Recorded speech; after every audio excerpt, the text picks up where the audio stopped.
जय हिंद, वंदे मातरम। दोस्तों, साहित्य अकेडमी में आपका स्वागत है। कैसे हैं आप सब? आइए आज हम ईश्वर भारतीय दर्शन के बारे में ज्ञान प्राप्त करेंगे।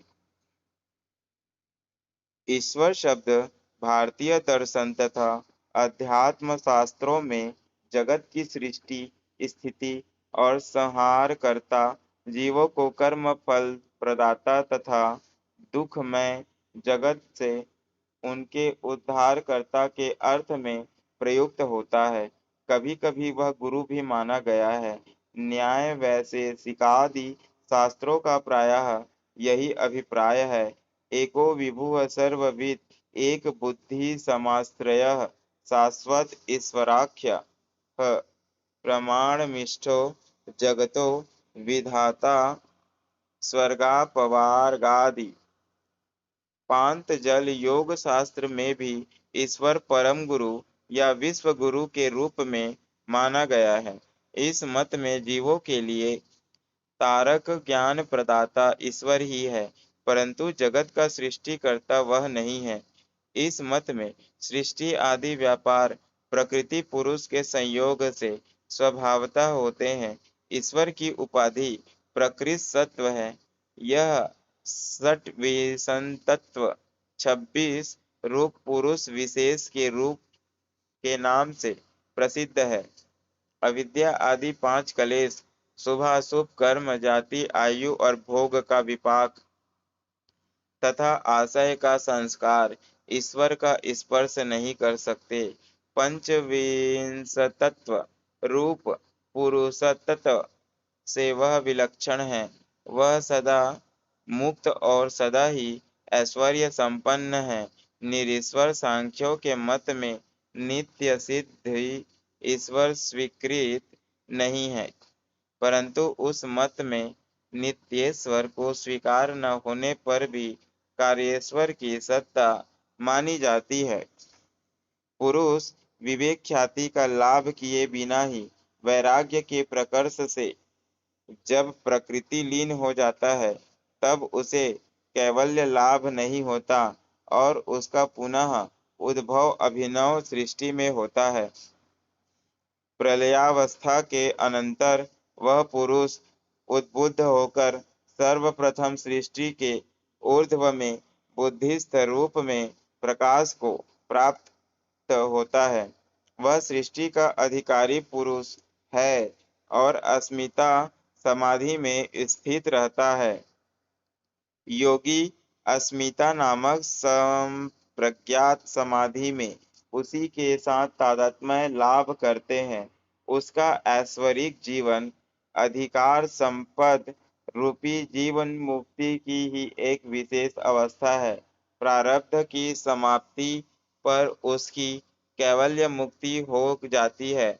न्यायिक या वैशेषिक सम्मत ईश्वर आत्मरूपी द्रव्य है और वह सर्वज्ञ तथा सर्वशक्ति संपन्न परमात्मा के नाम से अभिहित है। उसकी इच्छादि शक्तियां भी अनंत है। वह सृष्टि का निमित्त कारण है। परमाणु पुंज सृष्टि के उत्पादन कारण है। मीमांसक ईश्वर का अस्तित्व स्वीकार नहीं करते। वे भेद को अपौरुषेय मानते हैं और जगत की सामूहिक सृष्टि तथा प्रलय भी स्वीकार नहीं करते। उक्त मत में ईश्वर का स्थान न सृष्टिकर्ता के रूप में है और न ज्ञानदाता के रूप में। वेदांत में ईश्वर सगुण ब्रह्म का ही नामांतर है। ब्रह्म विशुद्ध चिदानंद स्वरूप निरुपाधि तथा निर्गुण है। मायोपहित दशा में ही चैतन्य को ईश्वर कहा जाता है। चैतन्य का अविद्या से योग होने पर वह जीव हो जाता है। वेदांत में विभिन्न दृष्टिकोणों के अनुसार ब्रह्म ईश्वर तथा जीव तत्व के विषय में अवेक्षवाद, प्रतिबिंबवाद, आभासवाद आदि मत स्वीकार किए गए हैं। उनके अनुसार ईश्वर कल्पना में भी भेद है। शैव मत में शिव को नित्य सिद्ध ईश्वर या महेश्वर कहा जाता है। वह स्वरूपतः चिदात्मक है और चित्त शक्ति संपन्न है। उनमें सब शक्तियां निहित हैं। बिंदु रूप माया को उत्पादन रूप में ग्रहण कर शिव शुद्ध जगत का निर्माण करते हैं। इसमें साक्षात कर्तृत्व ईश्वर का ही है। तदुपरांत शिव माया के उपादान से अशुद्ध जगत की रचना करते हैं, किंतु उसकी रचना साक्षात उनके द्वारा नहीं होती, बल्कि अनंत आदि विद्वेश्वरों द्वारा परंपरा से होती है। ये विद्वेश्वर सांख्य के कार्येश्वर के सदृश है, परमेश्वर के तुल्य नहीं। विज्ञानाकल नामक चिदड़ो माया तत्व का भेद कर उसके ऊपर विदेह तथा विकरण दशा में विद्यमान रहते हैं। ये सभी प्रकृति तथा माया से आत्म स्वरूप का भेद ज्ञान प्राप्त कर कैवल्य अवस्था में विद्यमान रहते हैं, परंतु आड़व मल या पशुत्व के निवृत्त न होने के कारण ये माया से मुक्त होकर भी शिवत्व लाभ नहीं कर पाते।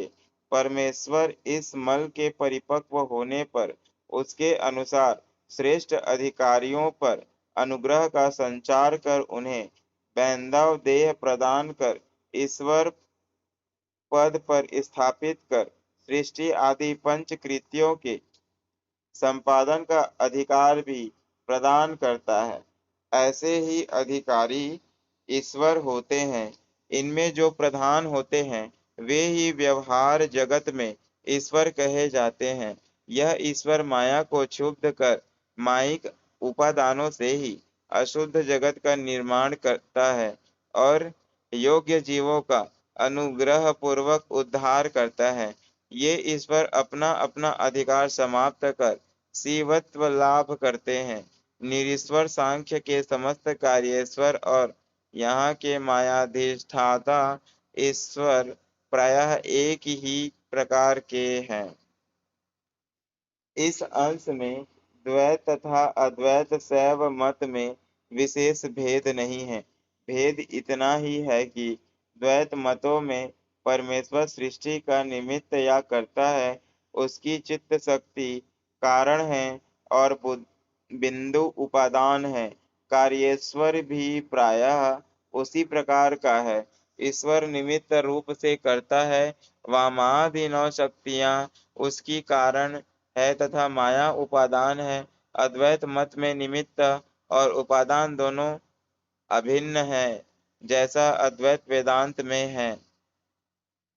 वैष्णव संप्रदाय के रामानुज मत में ईश्वर चित्त तथा अचित्त दो तत्वों से विशिष्ट है।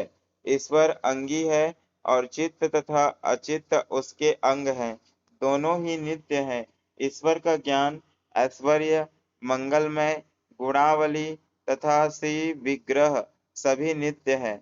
ये सभी अप्राकृत सत्वमय है। किसी मत में वह चिदानंदमय है।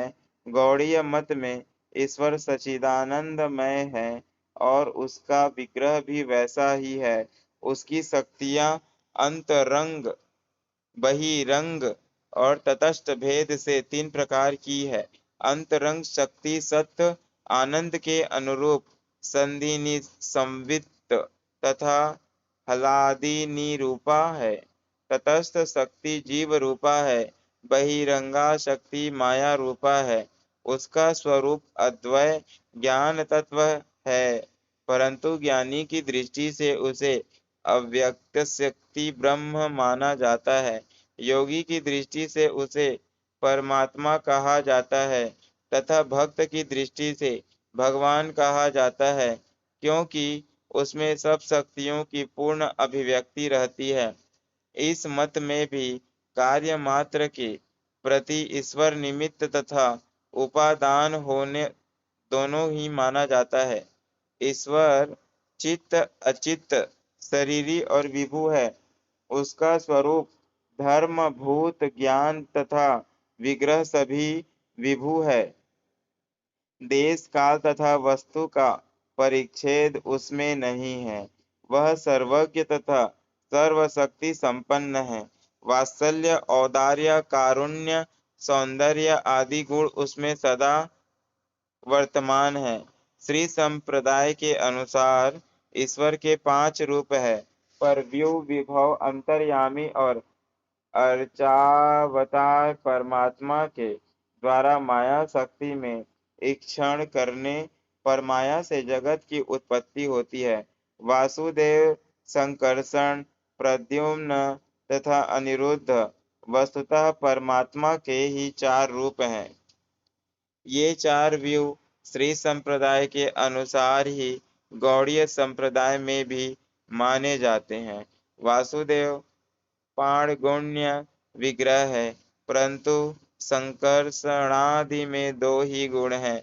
इस मत के अनुसार भगवान के पूर्ण रूप स्वयं श्री कृष्ण हैं और उनके विलास नारायण रूपी भगवान है, परंतु गुणों की न्यूनता रहती है। प्रकाश में स्वरूप तथा गुण दोनों ही समान रहते हैं। गीता के अनुसार ईश्वर पुरुषोत्तम या उत्तम पुरुष कहा जाता है, वही परमात्मा है। क्षर और अक्षर पुरुषों से वह श्रेष्ठ है।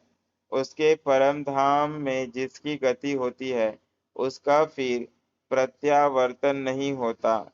वह धाम स्वयं प्रकाश है। वहाँ चंद्र सूर्य आदि का प्रकाश काम नहीं देता।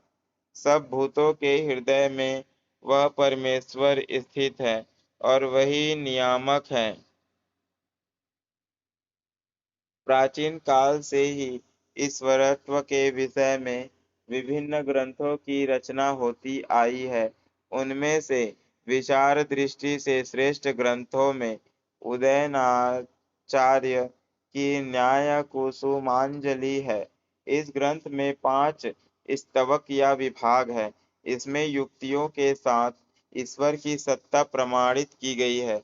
चार्वाक, मीमांसक, जैन तथा बौद्ध ये सभी संप्रदाय ईश्वरत्व को नहीं मानते। न्याय कुसुमांजलि में न्यायिक दृष्टिकोण के अनुसार उक्त दर्शनों की विरोधी युक्तियों का खंडन किया गया है। उदयन के बाद गंगेशोपाध्याय ने भी तत्व चिंतामणि में ईश्वरानुमान के विषय में आलोचना की है। इसके अनंतर हरिदास, तर्कवागीश, महादेव, पूर्णतांबेकर आदि ने ईश्वरवाद पर छोटी छोटी पुस्तकें लिखी है। रामानुज संप्रदाय में यामुन मुनि के सिद्धि त्रय में ईश्वर सिद्धि एक प्रकरण है। लोकाचार्य के तत्वत्रय में तथा वेदांत देशिक के तत्व मुक्ता कलाप, न्याय परिशुद्धि आदि में भी ईश्वर सिद्धि विवेचित है। यह प्रसिद्धि है कि खंडकार श्रीहर्ष ने भी ईश्वर सिद्धि नामक कोई ग्रंथ लिखा था। शैव संप्रदाय में नरेश्वर परीक्षा प्रसिद्ध ग्रंथ है। प्रत्यभिज्ञा दर्शन में ईश्वर प्रत्यभिज्ञा विमर्शिनी का स्थान भी अति उच्च है। इसके मूल में उत्पलाचार्य की कारिकाएं हैं और उन पर अभिनव गुप्त आदि विशिष्ट विद्वानों की टिप्पणियां तथा व्याख्याएं हैं। बौद्ध तथा जैन संप्रदायों ने अपने विभिन्न ग्रंथों से ईश्वरवाद के खंडन का प्रयत्न किया है। ये लोग ईश्वर को नहीं मानते थे, किंतु सर्वज्ञ को मानते थे। इसलिए ईश्वर तत्व का खंडन कर सर्वज्ञ सिद्धि के लिए इन संप्रदायों द्वारा ग्रंथ लिखे गए। महापंडित रत्नकीर्ति का ईश्वर साधन दूषण और उनके गुरु गौड़ीय ज्ञान श्री का ईश्वरवाद दूषण तथा वार्तिक शतश्लोकी व्याख्यान प्रसिद्ध है। ज्ञान श्री विक्रमशिला बिहार के प्रसिद्ध द्वार पंडित थे। जैनों में अकलंक से लेकर अनेक आचार्यों ने इस विषय की आलोचना की है।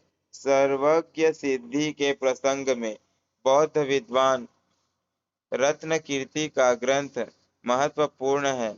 मीमांसक कुमारिल ईश्वर तथा सर्वज्ञ दोनों का खंडन करते हैं। परवर्ती बौद्ध तथा जैन पंडितों ने सर्वज्ञ खंडन के अंश में कुमारिल की युक्तियों का भी खंडन किया है।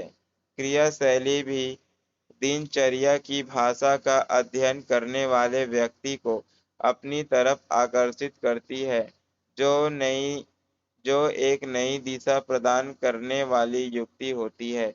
ईश्वर शब्द नई दिशा है जो अपने घर से बाहर आकर पूरी पृथ्वी पर एक ओर स्वयं की सोच पर और दूसरी विश्वसनीय कर्म करने की क्षमता, जो पुराने ग्रंथ है गीता कई तरह के हर क्षेत्र युक्ति संगत हम ईश्वर को पा सकते हैं।